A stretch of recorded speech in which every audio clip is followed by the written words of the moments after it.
This towering monument is dedicated to the victims of one of the deadliest ever chemical gas attacks on civilians. On March 16, 1988, Saddam Hussein's warplanes flew over the Iraqi Kurdish city of Halabja, dropping mustard gas and lethal nerve agents. 30 years on, Ali Mahmoud Mohammed is still struggling to breathe.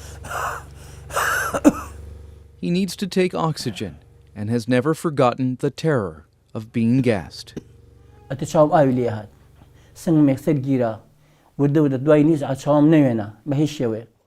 Ali is among the thousands of survivors who desperately need better medical care. He's had several eye surgeries, and doctors say his lungs are only functioning at 30%. The emotional wounds are just as agonizing. The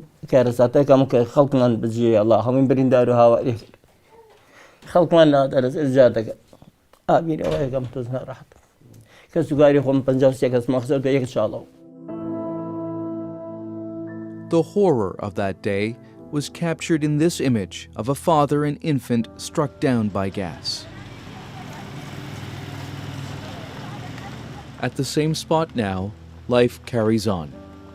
But that tragic sight is remembered with a statue outside Halabja's Memorial Museum.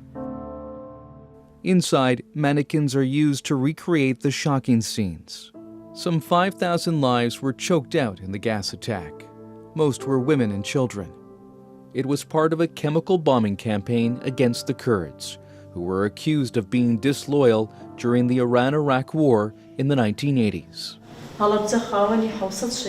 Kishwar Maulud gives tours at the museum. She's a survivor who's battled breast cancer, which she believes was caused by the chemicals.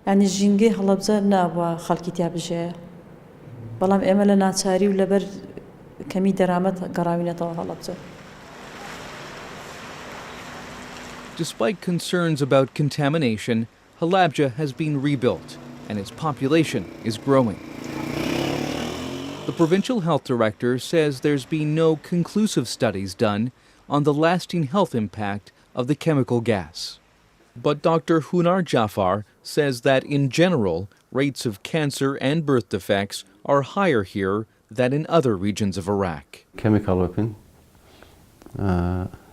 causes genetic mutation, and mutations, you know, any disease can happen during genetic mutation. 16-year-old Azad Karaman Abdullah is one of more than 20 children born with birth defects after the Halabja attack. He's outgrowing the artificial legs donated by a South Korean charity, and there's nowhere in Kurdistan to get replacements.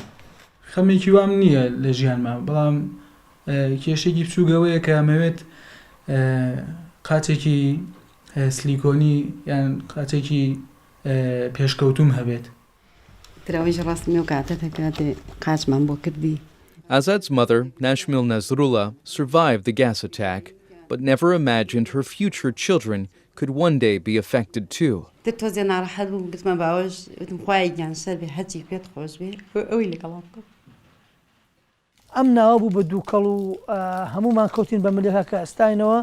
mustard gas that burned Luqman Abdul Qadir's eyes and killed 6 members of his family has also left a toxic legacy. Luqman no longer lives in this house, but 4 years ago, visiting chemical weapons experts advised him to seal off the basement.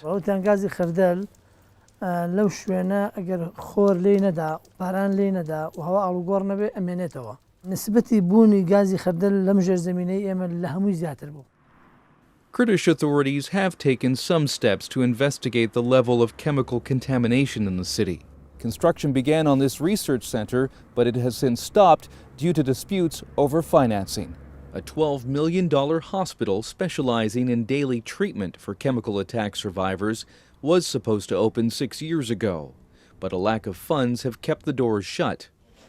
Doctors with a German charity, the Jian Foundation, say without better chronic care, Halabja is facing a looming public health crisis. In 2010, the severity of the cases were not like now. Now they are severely affected. With so many desperate for better care, Lukman, who also heads the Victims Association, is helping survivors fight for financial compensation. They call the attack an act of genocide. A $10 billion lawsuit is being filed in Kurdish court against German, French, and other Western companies that survivors say were complicit by knowingly providing chemicals to Saddam Hussein. ئێمە خەڵکێک نین حەز لە کوشتن و بڕی نەکەین ئێمە ئەمانەوێت دادپەروەری دروست بێت. Ali and thousands of other survivors are still fighting for their lives and for justice.